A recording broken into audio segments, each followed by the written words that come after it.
Shalom Bapak Ibu. Biarlah kasih karunia daripada Yesus Tuhan menyertai kita semuanya. Kita sehat, kita panjang umur semuanya. Pekerjaan, usaha semua diberkati dengan kelimpahan. Ya, yang sakit sembuhkan, yang lemah dikuatkan, yang buta melihat, yang bisu berkata-kata. Saudara dikasih sama Tuhan, hari ini tetap bersama saya Pastor Tamrin Abraham yang membawakan tema baptisan. Ya. Baptisan itu datang dari bahasa Yunani, itu baptizo, artinya diselamkan atau ditenggelamkan atau ditutupi dengan air, saudaraku. Ya. Dan kita baca juga di Markus 16 ayat 16 berkata. Markus 16 ayat 16 berkata, siapa yang percaya dan dibaptis akan diselamatkan, tetapi siapa yang tidak percaya akan dihukum. Tuhan katakan enggak cukup cuma percaya. Kalau percaya kau Tuhan Yesus, percaya kau dosamu telah selesai, hanya percaya. Tapi Tuhan mau tindakan kita, pengakuan kita harus dibaptis. Ya, baptisan itu kita lihat di Yohanes 3. Yohanes 3 saudaraku. Ya. Percakapan dengan Nikodemus adalah seorang Farisi yang bernama Nikodemus, seorang pemimpin agama Yahudi. Ia datang pada waktu malam kepada Yesus dan berkata, "Rabi, kami tahu bahwa engkau datang sebagai guru yang diutus Allah, sebab tidak ada seorang pun yang dapat mengadakan tanda-tanda yang engkau adakan itu jika Allah tidak menyertainya." Yesus menjawab katanya, "Aku berkata kepadamu, sesungguhnya jika seorang tidak dilahirkan kembali, ia tidak dapat melihat kerajaan Allah." Kata Nikodemus kepadanya, "Bagaimanakah mungkin seorang dilahirkan kalau ia sudah tua? Dapatkah ia masuk kembali ke dalam rahim ibunya dan dilahirkan kembali?" Nah, ini seorang Nikodemus adalah orang Farisi atau seorang petinggi Farisi, ya. Tapi enggak mengerti masuk rencana Tuhan di dalam hidupnya, saudaraku. Makanya dia datang kepada Tuhan, tapi dia adalah orang-orang yang berbahagia apabila mengerjakannya. Sama seperti kita semua, saudaraku. Apabila kita sesuai dengan Alkitabiah, saya percaya kita semua diberkati. Jangan mau oleh karena doktrin, oleh karena pengaruh gereja atau taksiran, tapi maulah sesuai dengan Alkitabiah. Amin. Nikodemus ini bertanya kepada Tuhan Yesus, "Tuhan Yesus, ya, kami tahu bahwa engkau datang sebagai guru yang diutus Allah. Bagaimanakah kerajaan surga itu?" Nah, Tuhan katakan, kalau engkau tidak dilahirkan kembali, engkau tidak layak masuk surga. Datang Nikodemus, dia memakai pikirannya secara semani, bagaimanakah saya dilahirkan kembali? Apakah saya masuk ke rahim ibuku yang sudah tua? Apakah saya masuk ke rahim ibuku yang sudah meninggal? Bagaimana mungkin bisa itu? Pikiran Nikodemus. Tapi Tuhan kita, saudaraku, ya, katakan, kalau engkau tidak dilahirkan dari air dan roh, engkau tidak layak masuk surga. Kita itu sudah dilahirkan dari bapak dan ibu, dan kita harus dilahirkan dari air, yaitu artinya dilahirkan di dalam Yesus Kristus Tuhan. Amin.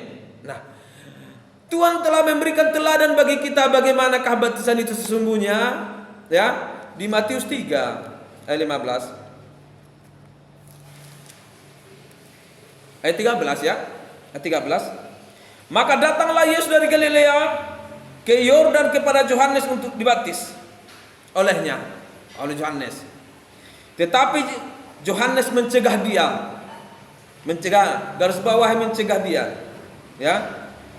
Katanya, "Akulah yang perlu dibaptis olehmu dan engkau yang datang kepadaku." Dicegah. "Stop Tuhan Yesus, akulah yang perlu kau baptis. Bukan aku yang membaptis kamu," kata Yohanes. Kenapa dikatakan dicegah dia? Karena kita tahu Markus 1:4 berkata, "Demikianlah Yohanes Pembaptis tampil di padang gurun dan menyerukan, bertobat dan berilah dirimu dibaptis, dan Allah mengampuni dosamu." Kenapa Yohanes tadi menstop? Karena Yohanes tahu bahwa arti baptisan itu sebagai tanda pertobatan dan pengampunan dosa. Tuhan Yesus gak perlu bertobat atau pengampunan dosa karena dia gak berdosa atau dia kebenaran itu sendiri. Ya, amin. Ini luar biasa saudaraku. Makanya dicegah Yohanes. Ya, akulah yang perlu kau baptis. Sebenarnya harus manusia yang perlu. Tapi apa kata Tuhan selanjutnya? Lalu Yesus menjawab katanya kepadanya, biarlah hal itu terjadi, karena demikianlah sepatutnya kita menggenapkan seluruh kehendak Allah. Dan Yohanes pun menurutinya. Biarlah hal itu terjadi, kata Tuhan Yesus, artinya biarlah saya dibaptiskan supaya anak-anak saya dibaptiskan. Biarlah saya dibaptiskan supaya saya dan saudara juga dibaptiskan. Ya, ini sangat luar biasa. Berarti orang belum melewati baptisan itu juga bukan anak Allah, bukan anak Tuhan. Loh, kenapa yang sebelah kanan itu nggak ada lagi kesempatan? Itu hak mutlak Tuhan, saudaraku ya. Sebelah kanan itu hak mutlak Tuhan tanpa melalui baptisan. Ya, tapi kita masih ada kesempatan dikasih Tuhan, lakukan, saudaraku. Ya, karena dibilang Yohanes 3 tadi, kalau engkau tidak dilahirkan dari air dan roh, engkau tidak layak masuk surga. Ya, saudaraku. Nah, saudaraku, tadi kita berkata maksud dari baptisan itu adalah sebagai tanda pertobatan dan pengampunan dosa. Pertobatan dan pengampunan dosa. Materaikan pertobatanmu dengan baptisan. Yang suka seperti saya dulu suka berjudi, enggak berjudi lagi saudaraku ya. Ya suka berdukun, enggak berdukun lagi. Itu artinya dimateraikanlah itu, dan saya sampai sekarang puji Tuhan enggak pernah mengerjakan itu lagi. Ya. Yang kedua pengampunan dosa. Waktu kita mengakui ada pengampunan melalui baptisan juga pengampunan, saudaraku. Ya. Yang ketiga kita buka maksud tujuan daripada 1 Petrus 2. 1 Petrus 3. 1 Petrus 3.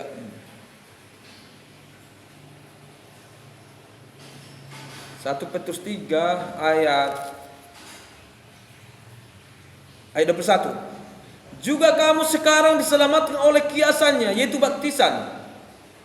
Maksudnya bukan untuk membersihkan kenajisan jasmani, melainkan untuk memohonkan hati nurani yang baik kepada Allah oleh kebangkitan Yesus Kristus Tuhan. Artinya bukan cuma untuk mandi-mandi saudaraku yang membersihkan yang jasmani, tapi memohonkan hati nurani yang baik. Artinya hati nurani kita dulu oleh karena dosa turunan, karena Adam satu kalah oleh karena dosa, sehingga hati nurani kita mati. Dan hari ini melalui baptisan hati nurani kita dihidupkan dan akan tergenapi nubuatan, yaitu di Yesaya, saudaraku, Yesaya di Yehezkel 36 ayat 25 berkata,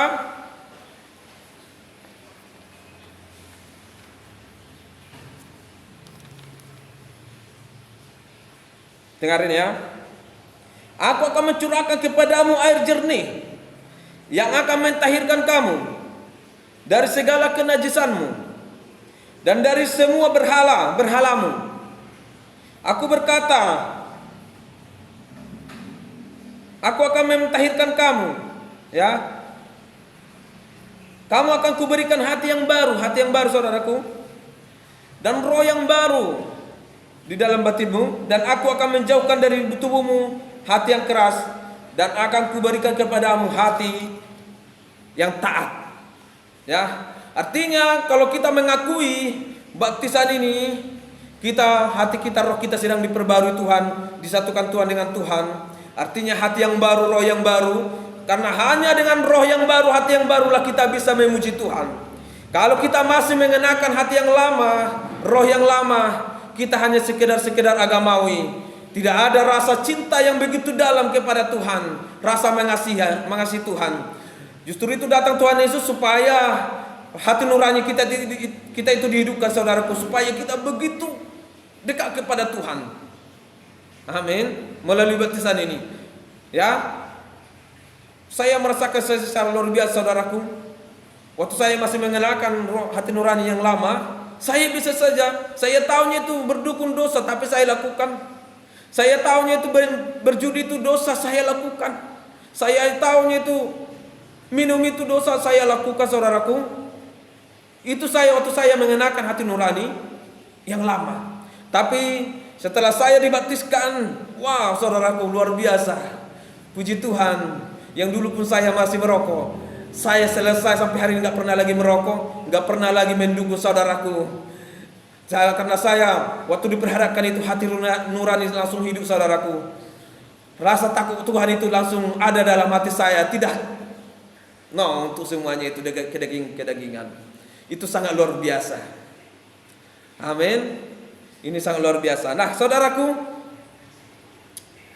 kita lihat seperti apa baptisan yang Tuhan mau. Ya. Kita lihat dulu, kembali kita di Matius 3. Di Matius 3 ayat 15. Maaf, sekali lagi saya akan jelaskan yang keempat, maksud dari baptisan itu yang keempat di Matius 3 ayat ke-17 ya. Lalu terdengarlah suara dari surga dan yang mengatakan, inilah anakku yang kukasihi, kepadanya lah aku berkenan. Berkenan itu artinya semua berkat-berkat surgawi kita terima. Hal-hal yang baru dari Tuhan kita terima. Pemahaman, pengertian, wahyu-wahyu untuk mengerti kita kebenaran akan firman Tuhan, itu kita terima dari kerajaan surga. Dan saya percaya kita waktu kita menerima baptisan, kita sudah diterima itu semuanya itu ya. Hal-hal yang baru dari Tuhan. Kita sudah meninggalkan hal-hal yang lama, dan hal-hal yang baru dari Tuhan sudah Tuhan berikan kepada kita. Sudah kita menikmati sukacita, damai sejahtera yang berlimpah-limpah. Ini sangat luar biasa saudaraku ya. Yang kelima, masuk baptisan itu adalah kita menerima karunia Roh Kudus. Kita dalam tuntunan Roh Kudus. Di dalam Kristen ada 3 baptisan. Baptisan air, baptisan Roh Kudus, itu di Markus 3 ayat 11 ya. Baptisan api. Kita harus menerima 3 baptisan ini. Di Markus 3 ayat 11 ada. Saya bacakan. Aku membaptis kamu dengan air sebagai tanda pertobatan, tetapi ia yang datang kemudian daripada aku lebih berkuasa daripada aku, dan aku tidak layak melepaskan kasutnya. Ia akan membaptiskan kamu dengan Roh Kudus dan dengan api. 3 baptisan yang harus kita terima. Ya, artinya yang kelima ini awal supaya kita menerima baptisan Roh Kudus, atau karena Roh Kudus adalah baptisan air dulu, kita menerima Tuhan Yesus dengan sesungguhnya. Ya, amin. Nah, terus saudaraku, gimana cara baptisan yang sesungguhnya menurut Alkitab ya? Nah, saya akan bacakan lagi di ayat Matius 3 ayat 16. Sesudah dibaptis, Yesus segera keluar dari air. Yesus segera keluar dari air. Keluar dari air bukan dari air aqua. Diambil ini percikan. Jelas ya? Tapi dari air yang bisa menenggelamkan. Kenapa harus ditenggelamkan? Ya, kita buka Roma 6 ayat 3.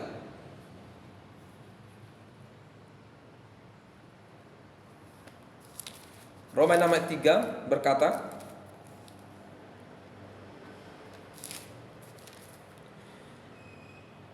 atau tidak tahukah kamu bahwa kita semua yang dibaptis dalam Kristus telah dibaptis dalam kematiannya? Masuk baptisan itu saudaraku sebagai ini manusianya menandakan atau kiasan dari kematian dan kebangkitannya. Kalau ditenggelamkan ke air itu menandakan kematian Tuhan Yesus, karena kematian Tuhan Yesus itu adalah menghapus dosa-dosa kita. Ditenggelamkan di air supaya kita tidak mengingat-ingat itu lagi, tenggelamkan. Nah, kita lanjutkan ya.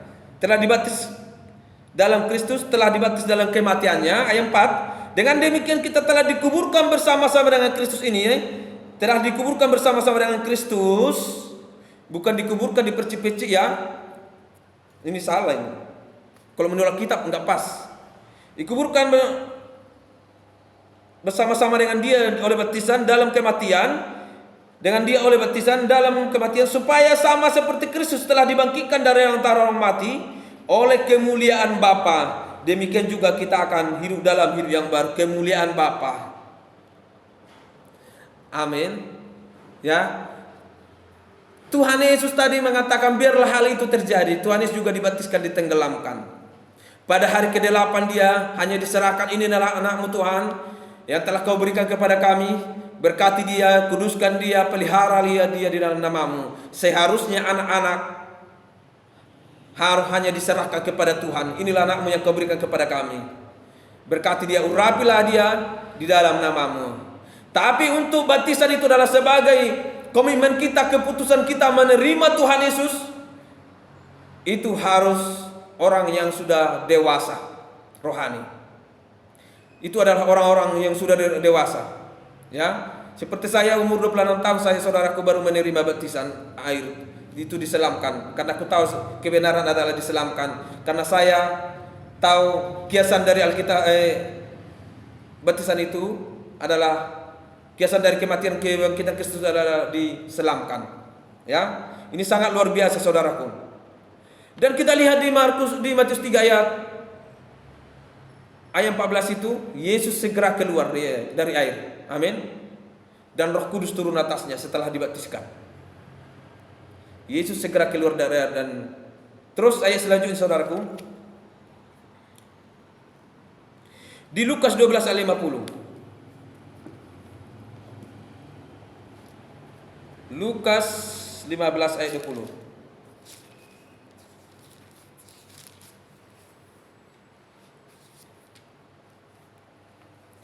Lukas 15 ayat 20 berkata, maka bangkitlah ia dan pergi kepada bapaknya ketika ia masih jauh. 12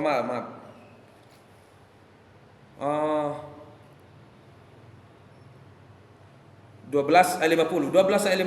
Lukas 12 ayat 50.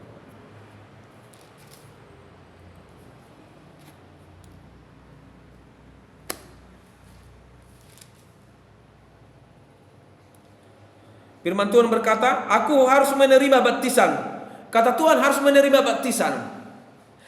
Kenapa Tuhan katakan harus menerima baptisan? Karena tadi baptisan itu saudaraku kiasan dari kematian dan kebangkitannya. Ya, aku harus menerima baptisan, kematian dan kebangkitannya. Ya, dia harus mati, disalibkan dan bangkit pada hari ketiga. Aku harus menerima baptisan, dan betapakah susahnya hatiku sebelum hal itu berlangsung. Sebelum hal itu berlangsung, dengar. Sebelum hal itu berlangsung, sebelum kematian dan kebangkitannya, susah hatinya karena dia 100% Tuhan, 100% manusia. Ya. Ini sangat luar biasa saudaraku. Terus saudaraku, jadi yang menurut Alkitab itu adalah baptisan yang benar adalah baptisan selam. Karena ditenggelamkan adalah artinya mati bersama Kristus dan bangkit bersama Kristus. Artinya kita hidup dalam hidup yang baru. Itu namanya kelahiran baru saudaraku. Bahwa kita sedang meninggalkan yang lama, komitmen kita meninggalkan yang lama, datang kepada komitmen yang baru, yaitu bersama Yesus Kristus Tuhan yang ada di dalamnya pertobatan, penghapusan dosa, pengampunan dosa. Saudaraku, memohonkan hati nurani yang murni. Ya, menerima karunia Roh Kudus. Amin. Saudaraku, banyak juga saya dengarkan, sebenarnya baptisan itu artinya itu sunat. Kalau dulu zaman Abraham sunat. Jadi kalau di perjanjian baru itu dibaptiskan anak-anak. Salah. Kurang kerjaankah Tuhan Yesus? Tuhan Yesus kan disunatkan. Yohanes kan disunatkan. Paulus kan disunat pada waktu kecil. Kenapa harus dibaptis lagi? Ini saudara yang perlu kita tahu. Si Paulus itu disunat, tapi harus dibaptiskan lagi saudaraku, supaya tanda dia menerima Yesus Kristus Tuhan sebagai Tuhan, ditenggelamkan. Ya. Dan banyak juga saudaraku pertanyaan-pertanyaan. Wah, haruskah pergi kita ke Yerusalem, ke Sungai Yordan? Oh tidak saudaraku. Ya. Yang kedua saudaraku, ya. Kenapa harus tenggelamkan juga? Kalau di padang gurun nggak ada air, bagaimana kita menenggelamkan? Kita lihat sida-sida.